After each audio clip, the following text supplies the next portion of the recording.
মোবাইলের টাচ কাজ করে না, এই সমস্যার 100% সমাধান করতে পারবেন যদি আপনার ফোন থেকে টাচ অ্যান্ড হোল্ড ডিলে এই সেটিংসটি ঠিকঠাক মতো করে নিতে পারেন।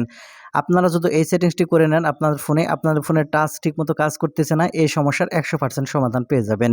আর কাজগুলো কিভাবে করবেন চলুন দেখিয়ে দিই। তো মূল ভিডিওতে যাওয়ার আগে ছোট্ট একটা রিকোয়েস্ট করব, শুধু ভিডিওটিতে একটা লাইক দিয়ে ভিডিওটি শেয়ার করে রাখবেন, প্রয়োজনে কাজে আসবে।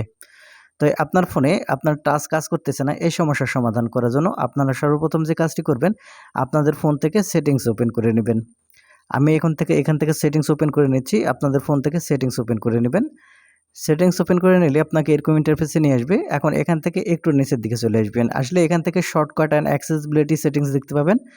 এখন এখান থেকে শর্টকাট অ্যাক্সেসিবিলিটি ওপেন করবেন, অথবা আপনার ফোনে ডাইরেক্ট অ্যাক্সেসিবিলিটি সেটিংস থাকতে পারে, যেখানে অ্যাক্সেসিবিলিটি সেটিংসটা আপনার ফোন থেকে অ্যাক্সেসিবিলিটি সেটিংসটি ওপেন করুন। অ্যাক্সেসিবিলিটি সেটিংস ওপেন করার পর নিচের দিকে চলে আসুন।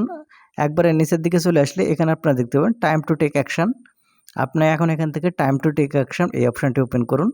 করার পর এখানে যে আমি 10 সেকেন্ড করে রেখেছি, জাস্ট এখান থেকে আপনি 10 সেকেন্ড করে রাখুন, তাহলে ফোনের টাচের রেসপন্সটা খুবই ভালো হবে। সেই জন্য এখান থেকে 10 সেকেন্ড করুন।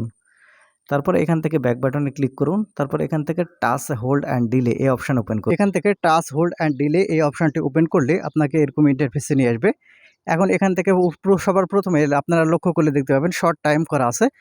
আপনি জাস্ট এখান থেকে শর্ট টাইমটি সিলেক্ট করে দিন। এখান থেকে শর্ট টাইম সিলেক্ট করা হয়ে গেলে এখন এখান থেকে আপনি ব্যাক বাটনে ক্লিক করুন। ব্যাক বাটনে ক্লিক করে আসার পরে এখানে আপনারা লক্ষ্য করলে দেখতে পাবেন টাইম টু টেক অ্যাকশন। আপনি এখন এখান থেকে টাইম টু টেক অ্যাকশন এই সেটিংসটি ওপেন করুন। এই সেটিংসটি ওপেন করার পর এখানে দেখতে পাবেন এখান থেকে শর্ট টাইম সিলেক্ট করা আছে। আপনারা জাস্ট এখান থেকে এই সিলেক্ট করে রাখুন, এখান থেকে শর্ট টাইম। এটা হয়ে গেলে আপনাকে আরেকটি গুরুত্বপূর্ণ সেটিংস করতে হবে। সেটা করার জন্য একটু উপর দিকে আসুন। আসলে এখানে আপনারা দেখতে পাবেন রিমুভ অ্যানিমেশন। আপনি এই রিমুভ অ্যানিমেশনের এই এনেবল বাটনটি জাস্ট এখান থেকে অন করে দিন।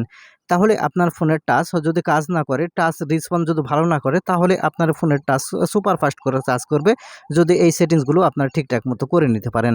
তো বন্ধুরা, এই ছিল আজকের ভিডিওটি। ধন্যবাদ ভিডিওটি দেখার জন্য। দেখা হবে নতুন ভিডিওতে।